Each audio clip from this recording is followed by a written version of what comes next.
नमस्कार। स्वागत है आप सभी का be happy to health channel पर। आज हम जानेंगे एनीमिया के बारे में। एनीमिया के बारे में पूरी जानकारी। एनीमिया यानी खून की कमी। हम सबके शरीर में कभी न कभी खून की कमी से रिलेटेड समस्या होती ही है और ये समस्या महिलाओं में अधिकतर पाई जाती है।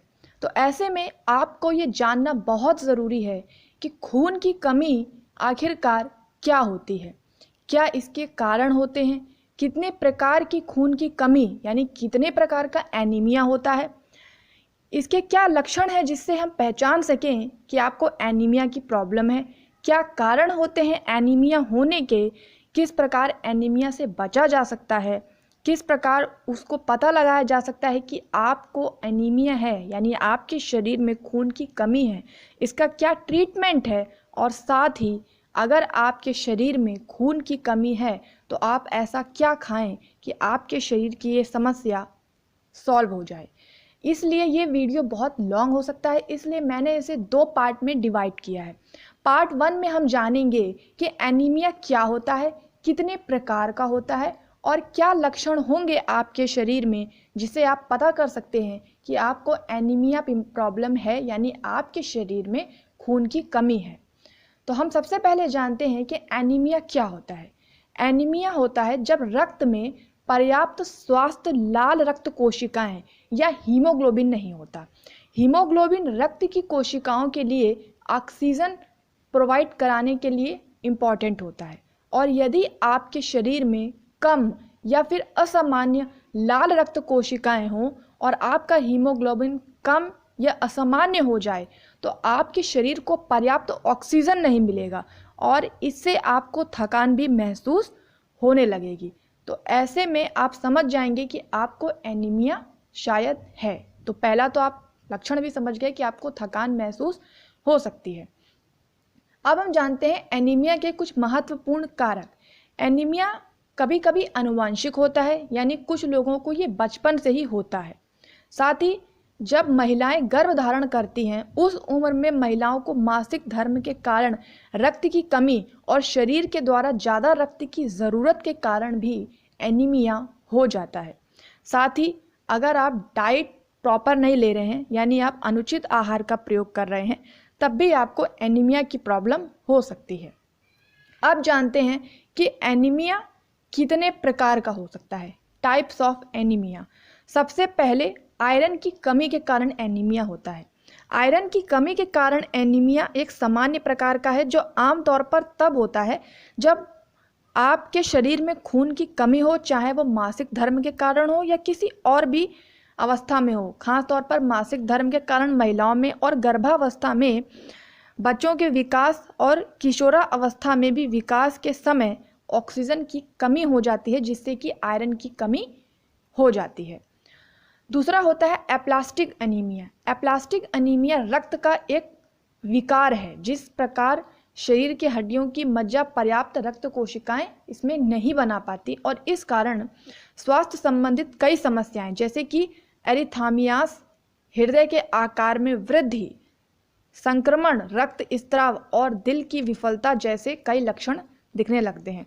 यह अचानक या धीरे धीरे भी हो सकता है और समय के साथ ये गंभीर भी हो जाता है। तीसरा होता है हीमोलिटिक एनीमिया। हीमोलिटिक एनीमिया तब होता है जब सामान्य जीवन काल के समाप्त होने से पहले ही लाल रक्त कोशिकाएं यानी रेड ब्लड सेल्स नष्ट हो जाती हैं और रक्त धारा में नहीं होती। कई बीमारियों, कई स्थितियों और कई कारकों के कारण शरीर में लाल रक्त कोशिकाएं नहीं बनती या नष्ट हो जाती हैं और हीमोलिटिक एनीमिया से कई गंभीर स्वास्थ्य संबंधी समस्याएं जैसे कि दर्द, थकान, एरिथामियास यानी दिल की धड़कन का असामान्य होना और हृदय के आकार में वृद्धि और दिल की विफलता भी हो सकती है।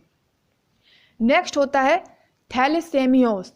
थैलेसेमियोस एक आनुवंशिक रक्त विकार है यानी ब्लड डिफिशियंसी है जिस कारण शरीर कम लाल रक्त कोशिकाएं और हीमोग्लोबिन बना पाता है। थैलेसेमियास के प्रमुख प्रकार में एक होता है अल्फा थैलेसेमियास, बीटा थैलेसेमियास। तो आपको दोनों हो सकते हैं या कोई एक भी हो सकता है। अल्फा थैमियास के गंभीर प्रकार को अल्फा थैमियास मेजर या हिड्रोप्स भी कहते हैं। और बीटा थैलेसेमियास के गंभीर प्रकार को बीटा थैलेसेमियास मेजर या कूले एनीमिया कहा जाता है। और इसके बाद होता है sickle cell anaemia. Sickle cell anaemia एक गंभीर बीमारी है जिसमें शरीर सिकल की आकृति जैसी लाल रक्त कोशिकाएं बनाने लगता है। सामान्य लाल रक्त कोशिकाओं की आकृति डिस्क जैसी होती है, जिस कारण वह रक्त वाहिकाओं के जरिए आसानी से उत्तीर्ण हो जाता है। और लाल रक्त कोशिकाओं में हीमोग्लोबिन, जो कि एक आयरन युक्त प्रोटीन होता है जो रक्त कोश का लाल रंग देता है और ऑक्सीजन को फेफड़ों से शरीर के अन्य भागों तक ले जाता है, ये कम बनने लगता है। इसके बाद हम देखेंगे परनीशियस एनीमिया। परनीशियस एनीमिया में शरीर पर्याप्त लाल रक्त कोशिकाएं बना नहीं पाता क्योंकि शरीर में पर्याप्त विटामिन B12 की कमी हो जाती है। और जिन लोगों को परनीशियस एनीमिया होता है वह शरीर में एक प्रकार के प्रोटीन की कमी के कारण पर्याप्त B12 का अवशोषण नहीं कर पाते। यानी आप विटामिन B12 ले रहे होंगे लेकिन आपका शरीर उसको ग्रहण नहीं कर पा रहा होगा। और विटामिन B12 की कमी कई और स्थितियों और कारकों के कारण भी हो सकती है।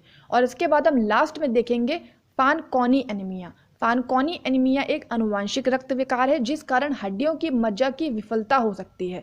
इसे FA एप्लास्टिक एनीमिया का ही एक प्रकार माना जाता है जो हड्डियों की मज्जा को नई रक्त कोशिकाएं नहीं बनाने देता। FA के कारण हड्डियों की मज्जा कई असामान्य रक्त कोशिकाएं बना लेती है जिस कारण ल्यूकीमिया जैसी गंभीर बीमारी भी हो सकती है। तो ये आपने कुछ प्रकार देखे कि एनीमिया कई प्रकार का हो सकता है, जैसे कि आयरन की कमी के कारण जो कि नॉर्मल होता है, aplastic anaemia, haemolytic anaemia, thalassaemias anaemia, sickle cell anaemia, pernicious anaemia और फैनकोनी एनीमिया। अब हम जानते हैं एनीमिया यदि आपको हो गया है, यानी आपके शरीर में यदि खून की कमी हो गई है तो उसके लक्षण क्या हैं, उसके सिम्टम्स क्या हैं। एनीमिया के कुछ सामान्य सिम्टम्स इस प्रकार हैं, जैसे कि आपको थकान होगी, आपकी त्वचा पीली पड़ जाएगी, कमज़ोरी होगी, दिल की धड़कन असामान्य हो जाएगी, सांस लेने में तकलीफ होगी, सीने में दर्द की समस्या हो सकती है, चक्कर आ सकता है, हाथों और पैरों का ठंडा होना या सुन्न पड़ना भी हो सकता है, सिर दर्द भी हो सकता है। और कई बार तो ऐसा होता है कि एनीमिया के लक्षण आप नज़रअंदाज कर देते हैं, लेकिन जैसे जैसे एनीमिया गंभीर होने लगता है उसके लक्षण भी गंभीर होते जाते हैं। तो इस वीडियो में हमने एनीमिया क्या है, कितने प्रकार का एनीमिया होता है और एनीमिया के क्या लक्षण होते हैं ये हमने जाने। अगले वीडियो में यानी जो इसका पार्ट 2 आएगा उसमें आप जानेंगे कि एनीमिया के क्या कारण हैं और एनीमिया से आप किस प्रकार बच सकते हैं, यानी क्या प्रिवेंशन आप कर सकते हैं, इसका क्या ट्रीटमेंट है, इसका क्या परीक्षण है, यानी किस प्रकार इसको डायग्नोस किया जाता है, पता किया जाता है, और आप ऐसा क्या अपने खाने में शामिल करें जिससे आपको एनीमिया जैसी गंभीर बीमारी की समस्या ना हो। तो आगे वीडियो देखने के लिए कृपया चैनल को सब्सक्राइब और बेल आइकन को ज़रूर दबा दें। धन्यवाद।